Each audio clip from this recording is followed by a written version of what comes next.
Have you ever wondered if you don't have a testimony because you didn't have this wild rebellious streak?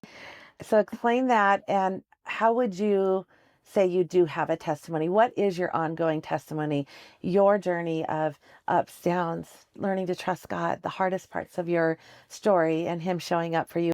Yes, you stayed in church, but you still have a testimony, Yeah. and it doesn't have to do with rebellion. Um, yeah, well, I think this is probably the feeling of a lot of kids who grew up in church and didn't ever have a crazy streak where you ran away or like were disobeying the Lord.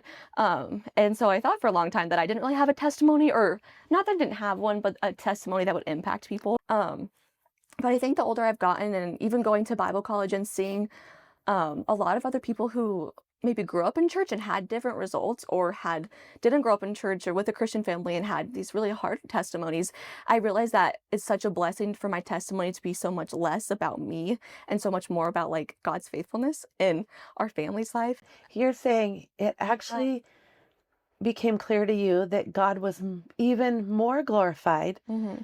in your life.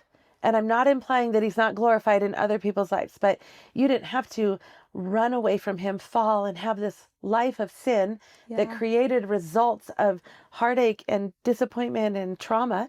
Yeah. That He was just as glorified, if not even more glorified, Yeah. by keeping you steadfast till the end. Well, my favorite verse since I was little has been Psalms 51:10, create in me a pure heart and renew a steadfast spirit within me.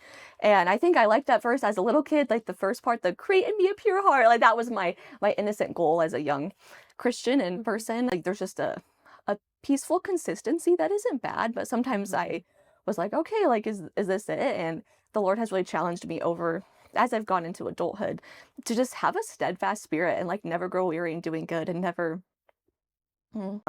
and yeah, so that's just kind of been my goal, to stay steadfast and not having to turn away.